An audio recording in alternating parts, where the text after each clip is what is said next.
जिसके माँ बाप दोनों मुख्यमंत्री, आप पटना में मुख्यमंत्री आवास में पैदा हुए हैं, वहां आपके माँ बाप 10 साल 15 साल मुख्यमंत्री हैं, और आप आरके पुरम डीपीएस में पढ़ते थे, और वहां से आप 9वां नहीं पास कर तो सके। क्रिकेट खेलने चले गए बोलते हैं। सुन तो लीजिए, हाँ। ये क्या दिखाता है? ये दिखाता है कि शिक्षा के प्रति आपकी सोच क्या है।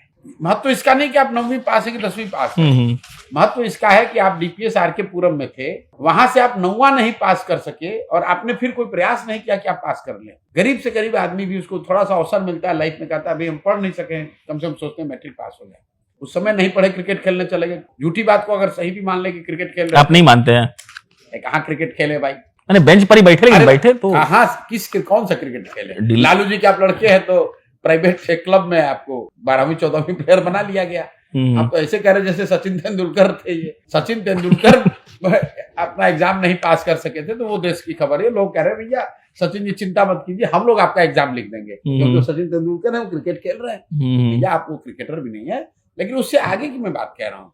चलिए आप क्रिकेट खेल रहे थे, उसके बाद आए, उसके बाद 10वां पास कर दिए, फिर एग्जाम दे दिए होते, अभी दे के पास कर जाओ यार, पास करके। मतलब आप उनको पढ़ा कर मानिएगा? अरे हम पढ़ा कर नहीं मानेंगे, शिक्षित बिहार बनाएंगे ना।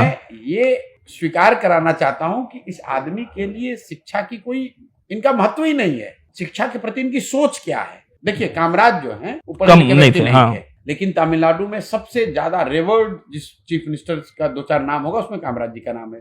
परिस्थिति ऐसी थी, देश आजाद नहीं था उस समय, तमिलनाडु के सुदूर गांवों में पढ़ने की व्यवस्था नहीं थी, वो इतने बड़े परिवार के लड़के नहीं थे, और जब वो पढ़े नहीं तो उन्होंने क्या किया?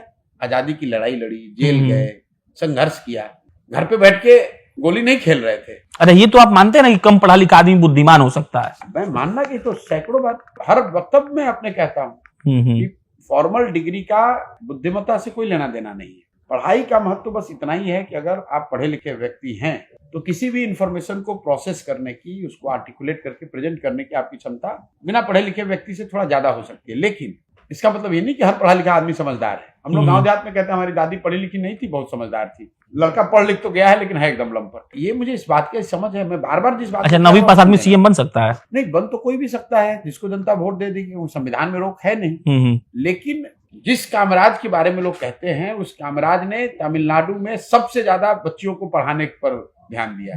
तमिलनाडु का जो मॉडल है कामराज का, ये जो मिड डे मील स्कीम आप सुनते हैं, बहुत कम लोग जानते हैं इसकी शुरुआत कामराज ने की, कि बच्चे स्कूल में जाएं और गरीब बच्चे उनको खाना नहीं मिलता है। मिड डे मील की शुरुआत कामराज की ये ओरिजिनल स्कीम है। आंगनवाड़ी सेंटर कामराज ने शुरू किया सबसे पहले। क्यों? कि प्री स्कूल एजुकेशन पर उनका फोकस था। गरीब घर के बच्चे स्कूल में पढ़ने जाए और भूखे पेट हों, पढ़ ना पाए, स्कूल छोड़ दें, इसके लिए उन्होंने मिड डे मील स्कीम शुरू किया। तो सिर्फ डिग्री पर मत जाइए, उस आदमी के कैरेक्टर, उसके कंट्रीब्यूशन को देखिए, और आप जिनकी बात कर रहे हैं इनका देख लीजिए कि इनका क्या योगदान है।